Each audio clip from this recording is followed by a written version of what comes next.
It's been 3 days, and the silence in our apartment is so loud it feels like a physical presence. I keep expecting to hear his keys in the door or the sound of him humming off key while he makes coffee. But there's nothing. His toothbrush is gone from the holder next to mine. The old, worn out flannel shirt he always left draped over the armchair has vanished. Even his laptop and that chaotic nest of charging cables he kept on the side table all gone. It's a clean break, a surgical removal of a person from a life. You'd think I'd be crying, right? I did that already. The first night was a frantic, ugly mess of unanswered calls and pathetic texts. Now it's just this weird, hollow feeling. I'm sitting on the couch, in the exact spot where he used to sit, and I feel like I'm watching a movie of someone else's life from very, very far away. I keep replaying it in my head over and over. Saturday night, how did we get from there to here? From laughing and clinking glasses to this? This empty, quiet, suffocating space where his half of the life we built used to be. He was right there next to me, and now he's a ghost. A ghost who was somehow organized enough to pack up 2 years of his life in a single afternoon. I just need to make it make sense. I met James a little over 2 years ago. It was one of those disgustingly cute stories you hear about, the kind that makes you roll your eyes until it happens to you. We were both volunteering at an animal shelter, and he was so gentle and patient with a terrified beagle that I think I fell a little bit in love with him right then and there. He was solid, a software engineer with a calm demeanor and a laugh that made you feel like everything was going to be okay. Our life wasn't flashy, but it was real. Our Sundays were sacred. The giant newspaper crossword spread across the coffee table, him making terrible puns about the clues, a three-letter word for a happy cat. JAMES, and me groaning but secretly loving every second. He was my anchor in a world that always felt like it was spinning too fast. For the first year and a half, it was perfect. Easy, we built a little world for ourselves. Then, about 6 months ago, I got a promotion at the marketing firm where I work. It wasn't just a step up. It was a leap into a different social ecosystem. Suddenly, I was in meetings with the cool kids, the senior creatives who were sharp, witty, and effortlessly stylish. Isabel was the sun they all orbited around. She had this magnetic personality, a wardrobe that looked like it was straight out of a magazine, and a tongue so sharp it could cut glass. Their conversations were a competitive sport, a rapid-fire exchange of cultural references, scathing industry takedowns, and casual mentions of exclusive parties I'd only read about. They didn't just talk, they performed, and I wanted more than anything to get the script. I started dragging James to their happy hours and weekend brunches, and it was always painful. I remember one brunch vividly. Isabel was holding court, telling a brutal, hilarious story about a disastrous Tinder date that ended with her throwing a drink in the guy's face. The table was erupting in laughter. Then she turned to James, a sly smile on her face. "So James, what's the most scandalous thing you've done lately?"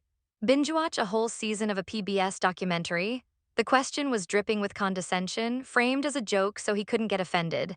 He just smiled politely. "Actually, I finished building a multi-level bird feeder for my mom's garden. It has a baffle to keep the squirrels out." The silence that followed was a physical thing. It was a beat of pure, unadulterated social death. A few people gave him that tight, "oh, how?" quaint smile. Isabel just blinked, then turned to someone else and said, "Anyway, as I was saying," he was dismissed. Erased from the conversation, I felt a hot flush of shame creep up my neck. It was shame for them for being so dismissive, but if I'm being truly honest with myself now, a bigger part of it was shame for him. I wanted to simultaneously defend him and sink through the floor. On the car ride home, the silence was heavier than any argument we'd ever had. I finally broke it. "You know," I said, trying to sound helpful, "you could have just made something up, told a funny story or something." He didn't look at me, he just kept his eyes on the road and said, "Why would I lie?" "It's not lying, James, it's playing the game, it's just what people do." "I'm not people," he said, and his voice was flat. "I'm me, I thought that was the person you liked." After that, I started changing. I bought clothes I couldn't really afford, trying to emulate Isabel's style. I found myself practicing witty retorts in the mirror. I started prioritizing after-work drinks with them over quiet nights with him, telling myself it was good for my career. The things I used to love about him, his kindness, his lack of pretense, his genuine passions, suddenly felt like social liabilities. He was my anchor, but I was starting to feel like he was weighing me down, keeping me from floating up into that glittering social stratosphere I so badly wanted to conquer. It wasn't just a simple fear, like being scared of spiders or heights. It was deeper than that, a raw, exposed nerve I didn't even know existed until one night about a year ago. We were curled up on the couch, watching some beautifully shot nature documentary. A segment about the Rocky Mountains came on, and the camera followed a golden eagle as it soared through the sky. James went rigid next to me. It wasn't a small jump, it was a full body recoil as if he'd been zapped with electricity. He physically shrank into the cushions, his hands clenched into fists. I muted the TV and asked him what was wrong. At first, he tried to laugh it off. Nothing, just majestic, I guess. But his face was pale, and there was a sheen of sweat on his forehead. I knew him, I knew something was genuinely wrong. I gently took his hand and just waited. After a long silence, he finally told me. His voice was so quiet I had to lean in to hear him. He said he had ornithophobia, a severe, paralyzing fear of birds. He told me it started when he was 7. His parents had gotten him a pet rabbit, a little white puffball named Snowball that he adored more than anything. One sunny afternoon, he was watching Snowball hop around in their backyard when a large hawk swooped down from the sky. He described the moment with a terrifying, childlike clarity: the shadow, the shriek, the violent explosion of white fur. He just stood there, frozen, completely helpless. He looked at me, his eyes filled with a shame that was so profound it broke my heart. "It's not even the rabbit's death that gets me," he whispered. "It's the suddenness, the wrongness of something coming from the sky like that. I know it's pathetic, a grown man scared of pigeons." He let out a shaky breath. "This is the weakest part of me. I've never told anyone else ever, thank you for not laughing." I didn't laugh. I pulled him close and held him, feeling the tremors run through his body. I told him it wasn't weak, it was a wound. I told him it didn't change a single thing about how I saw him, and then I made the promise. "Your secret is safe with me," I said, looking him right in the eye, "always." He leaned his head on my shoulder, a gesture of complete and total trust. It felt like he had handed me the most fragile, delicate piece of his soul, and I had promised to protect it forever. I meant it too. In that moment, I would have fought off 1,000 hawks for him. Which brings me to Saturday, Isabel's 30th birthday party. It was at her ridiculously chic downtown loft, the kind of place with exposed brick and floor-to-ceiling windows. The air was thick with expensive perfume and the sound of clinking champagne flutes. I was wearing a new dress, one that was a little too tight and a lot too expensive, and I was on my third glass of Prosecco before we'd even been there an hour. James was doing his best, sticking close to me, trying to engage in the conversations that swirled around us. But I could feel the invisible wall between him and my new friends. He was a visitor from another, quieter planet. Later in the evening, we were all gathered in the living room area, a loose circle on couches and cushions. The mood was boisterous. Someone started a game of sorts. Tell us the most embarrassing, hilarious thing your partner has ever done. It was a social gauntlet, a performance piece.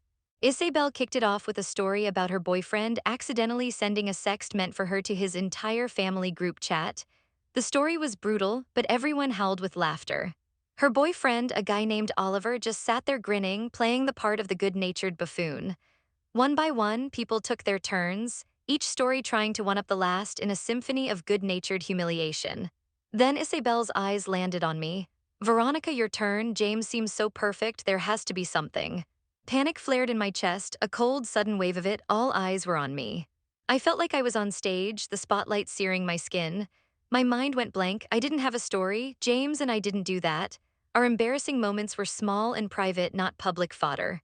I could have said anything: that he snores, that he once wore 2 different colored socks to a formal event. Anything.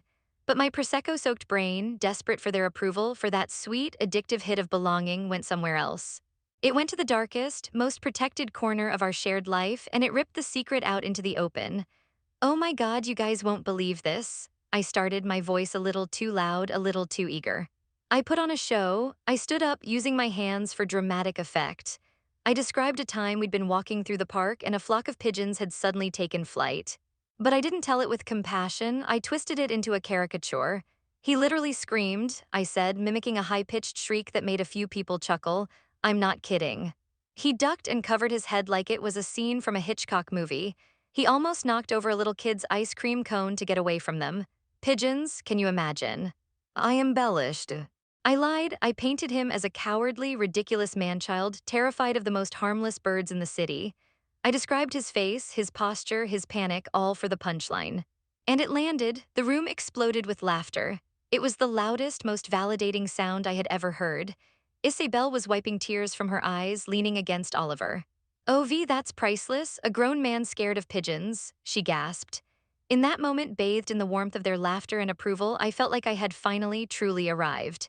I was one of them. I turned to James, beaming, expecting him to be playing along, to be sharing in my triumph.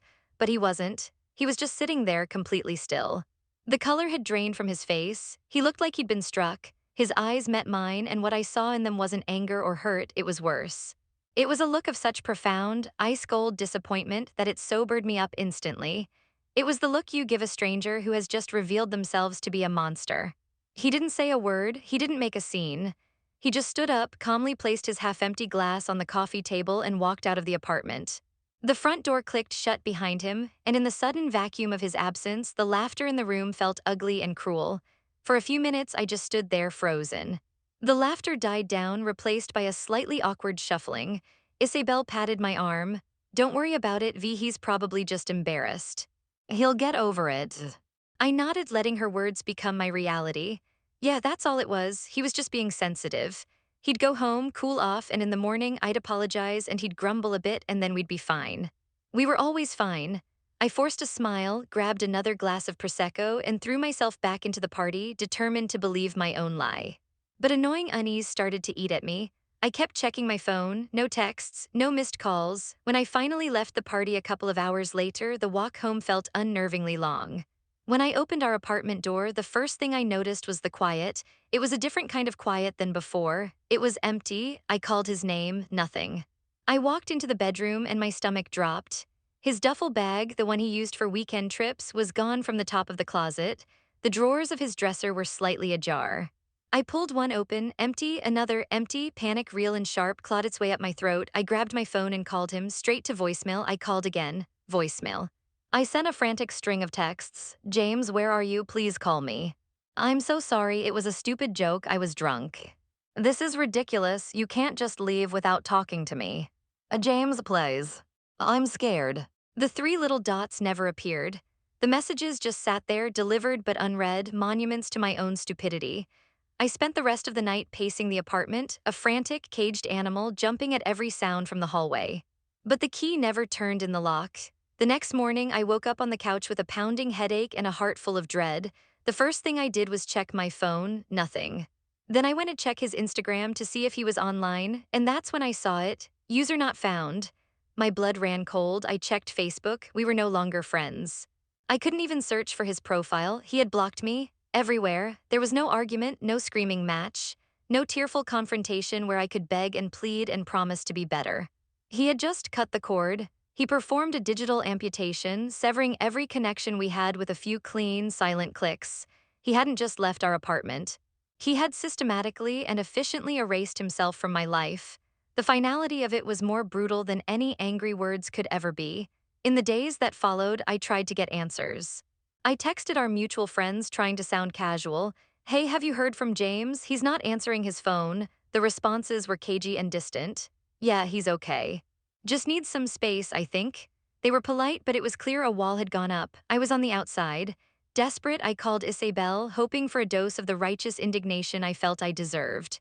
Can you believe he just left over a joke? I complained, my voice cracking. Her response was a bucket of ice water. Oh, that's a shame, she said, her voice dripping with boredom.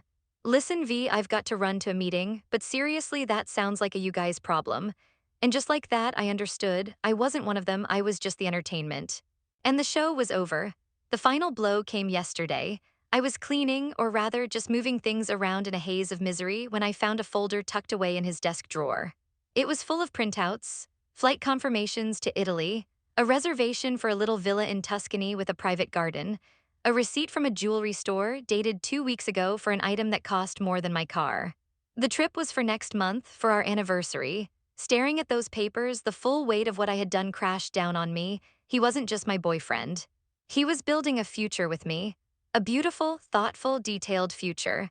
And I had taken that future, taken his deepest vulnerability, and traded it all for a cheap laugh from a room full of people whose last names I probably couldn't even remember. It's been a month now. I don't talk to Isabel's circle anymore. The silence in the apartment has become my new normal. My only connection to him is a fake Instagram account I made, a pathetic, anonymous portal into the life he's living without me. He hasn't posted anything sad or angry. His profile is full of pictures of him hiking with friends, working on his car, smiling at a barbecue. In a photo a friend tagged him in last week, he's sitting at a table in a sunny cafe, laughing at something a girl across from him just said.